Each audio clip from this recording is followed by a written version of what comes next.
प्रिय विद्यार्थियों एवं साथियों, आज मैं फिर से एक नए टॉपिक को लेकर के उपस्थित हूँ आज की वीडियो में। और ये टॉपिक जो है काइंड्स ऑफ नाउन है।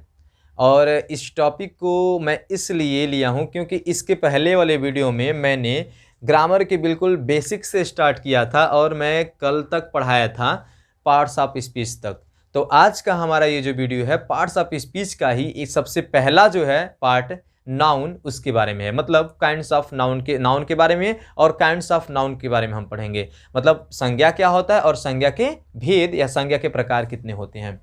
तो सबसे पहले आज का हम टॉपिक लिख देते हैं, टॉपिक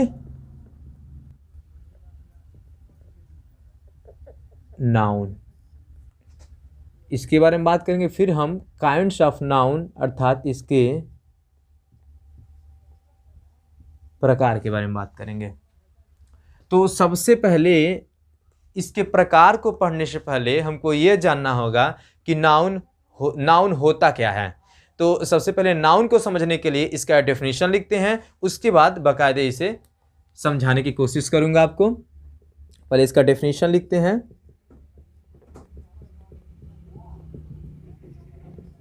डेफिनेशन में इंग्लिश में डेफिनेशन लिखता हूँ, फिर हिंदी में भी लिख दूंगा और आपको बाकायदे समझा भी दूंगा। तो इसका इंग्लिश में डेफिनेशन लिखेंगे, ए नाउन, इसका डेफिनेशन होता है a noun is a name of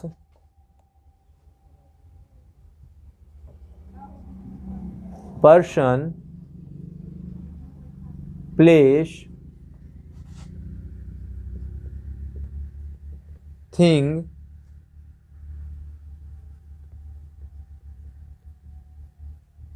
quality,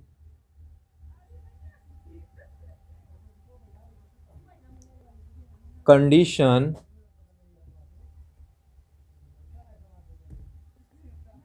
and action. मतलब डेफिनेशन होता है नाउन का। प्रिय साथियों, विद्यार्थियों, उम्मीद है कि आपको ये डेफिनेशन इतना बड़ा और इसमें इतनी सारी चीज़ें समाहित हुई, आप पहली बार ये डेफिनेशन देख रहे होंगे और ये परफेक्ट डेफिनेशन है बिल्कुल। इसमें सब चीज़ समाहित हो गया, इससे एक्स्ट्रा आप कुछ नहीं पढ़ेंगे इसके डेफिनेशन में। और बेस्ट डेफिनेशन मैंने दिया है यहाँ पे कि ये होता क्या है डेफिनेशन नाउन का, कि a noun is a name of person, place, thing, quality, condition and action. मतलब संज्ञा जो होता है ए नाउन मतलब एक संज्ञा जो होता है, इज ए नेम मतलब नाम। संज्ञा जो होता है वह एक नाम होता है। और किसका नाम होता है? पर्सन मतलब व्यक्ति का, प्लेस मतलब स्थान का, थिंग मतलब वस्तु का, क्वालिटी मतलब गुण का, कंडीशन मतलब दशा का मतलब स्थिति का, एंड माने और एक्शन का मतलब कार्यकलाप का। तो अगर इसे हिंदी में लिखें तो हम ऐसे लिखेंगे, हिंदी में इसका डेफिनेशन,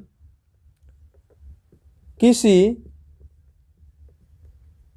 व्यक्ति कामा वस्तु कामा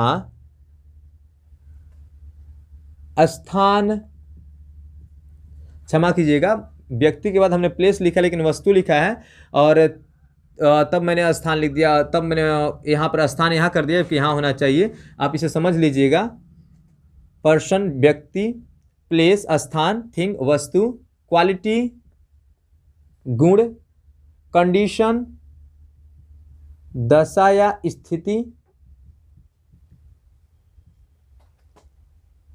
तथा एक्शन मतलब कार्य कलाप के नाम को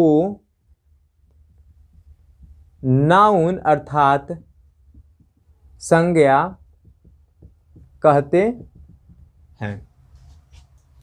तो हिंदी में भी हो गया, किसी भी व्यक्ति, वस्तु, स्थान, गुण, दशा, स्थिति तथा कार्यकलाप के नाम को नाउन अर्थात संज्ञा कहते हैं। अब एज में समझेंगे। एज में इसके पहले मैंने लिखा है, एज में मैंने जब डेफिनेशन दिया तो उसमें सबसे पहले लिखा है मैंने पर्सन। पर्सन का मतलब होता है व्यक्ति। व्यक्ति आपके अगल बगल जो भी व्यक्ति हैं चाहे स्त्री हो या पुरुष हो, कोई लड़का हो, उसके जो नाम होंगे, तो व्यक्ति का नाम कोई भी ले लेते हैं, जैसे हो गया राम। ओके, उसके बाद आते हैं हम प्लेस। प्लेस का मतलब हो गया स्थान। स्थान, जिस गांव में आप रहते हैं, वो जिस स्थान पर रहते हैं वो आपका गांव है और उसका एक नाम होगा। तो जो आपके स्थान है, जो गांव है, उसका जो नाम है वो अभी हो जाएगा। जैसे कि मैं यहाँ पर ये कोचिंग सेंटर बिशुनपुरा में, तो इस स्थान का नाम, जहाँ कोचिंग सेंटर उस स्थान का नाम बिशुनपुरा है, तो ये हो गया बिशुनपुरा। उसके बाद आता है प्लेस के बाद थिंग। थिंग का मतलब हो गया वस्तु। वस्तु जैसे कि हो गया हमारा बुक। उसके बाद आता है क्वालिटी। क्वालिटी का मतलब होता है गुण। जैसे किसी व्यक्ति के अंदर कोई न कोई गुण जरूर समाहित होता है, जैसे महानता होती है, ईमानदारी होती है, ठीक। और तो इससे जैसे हो गया ईमानदारी, हो गया ऑनेस्टी। उसके बाद आया कंडीशन। कंडीशन का मतलब होता है दशा। व्यक्तियों की कोई न कोई दशा होती है, कोई दशा बहुत, कोई प्रसन्नता की दशा में होता है, खुशी की दशा में होता है, तो कोई बहुत दुख की दशा में होता है, तो कोई बीमार की दशा में होता है, तो कोई स्वस्थ की दशा में होता है। मतलब वो जो दशा होती है किसी व्यक्ति का, वस्तु की भी दशा हो सकती है, तो उनकी दशा को भी हम बोलेंगे, वो जो जिस नाम से हम उसको लेंगे, जो नाम होगा वो भी नाउन होगा। जैसे मान लीजिए होगा बीमार कोई व्यक्ति है, तो उसकी दशा है कि वो बीमार हो गया है, तो उसका हो जाएगा इलनेस।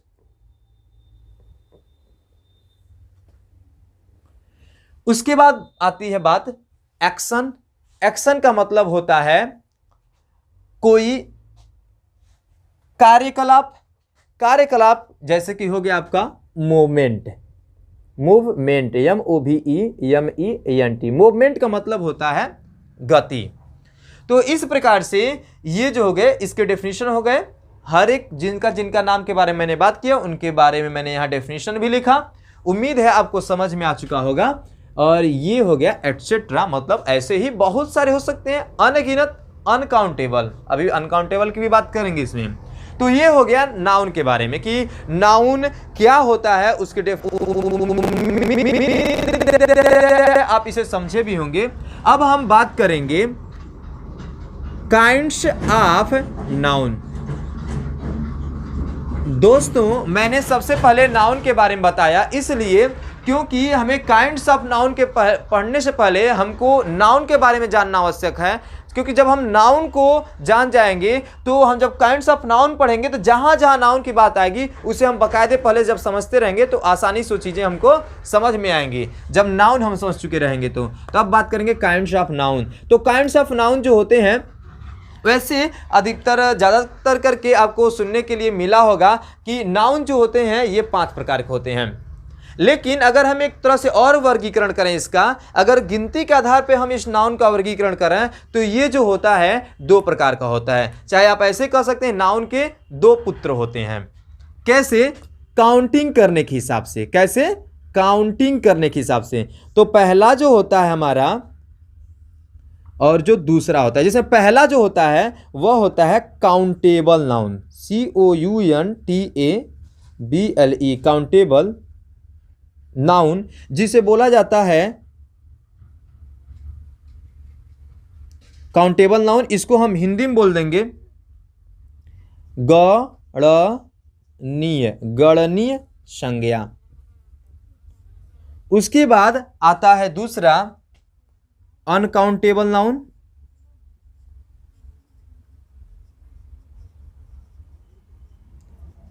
अनकाउंटेबल नाउन जिसका हिंदी में अर्थ होता है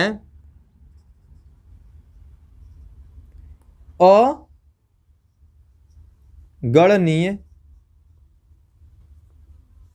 संज्ञा। तो ये हो गया हमारा गिनती के आधार पर संज्ञा के प्रकार।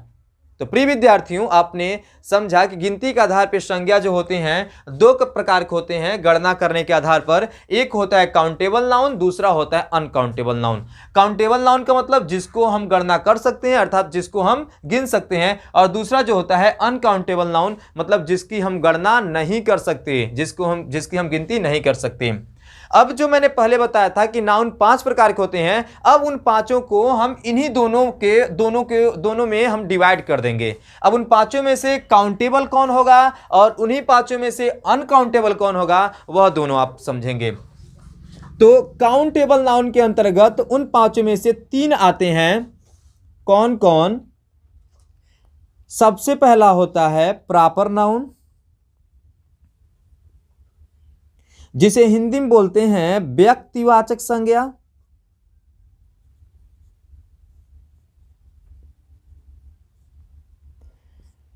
दूसरा होगा काउंटेबल नाउन में कॉमन नाउन,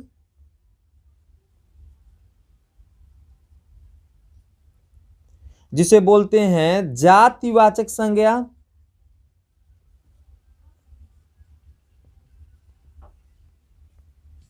उसके बाद काउंटेबल नाउन में तीसरा आता है मैटेरियल नाउन। नहीं, सॉरी, मैटेरियल नाउन नहीं आता है, इसमें आता है कलेक्टिव नाउन। मैटेरियल नाउन क्यों नहीं आएगा? क्योंकि अब मैटेरियल जो होता है, मैटर होता है, क्या पानी को हम गिन सकते हैं क्या कि कितने उनकी काउंटिंग कर सकते हैं पानी को? नहीं। तो मैटेरियल नाउन इसके अंतर्गत नहीं आएगा। जैसे कि मान लीजिए मैटेरियल नाउन में चावल हो गया, आपके घर कितने चावल, कितनी, हर एक चावल को आप गिन सकते हैं, मतलब वो चीजें अनकाउंटेबल है। तो जो अनकाउंटेबल है तो वो काउंटेबल में कैसे आएंगे? तो एक कलेक्टिव नाउन जो होता है वो आता है काउंटेबल नाउन में, जिसका कलेक्टिव नाउन का मतलब होता है समूहवाचक संज्ञा। समूहवाचक संज्ञा। इस प्रकार से काउंटेबल नाउन में 3 हुए। कौन कौन? Proper noun, common noun, collective noun. तो जो मैंने पहले बोला था 5, उसमें से 3 इसमें हो गए, तो बचे 2, और वह 2 जो बचे उससे आप समझ सकते हैं वो आ जाएंगे आपका अनकाउंटेबल नाउन में, जिसमें सबसे पहला होगा मैटेरियल नाउन। मैटेरियल नाउन जिसका मतलब होता है पदार्थवाचक संज्ञा। पदार्थवाचक संज्ञा। और दूसरा होता है अब्स्ट्रैक्ट नाउन। अब्स्ट्रैक्ट नाउन जिसका हिंदी अर्थ होता है भाववाचक संज्ञा।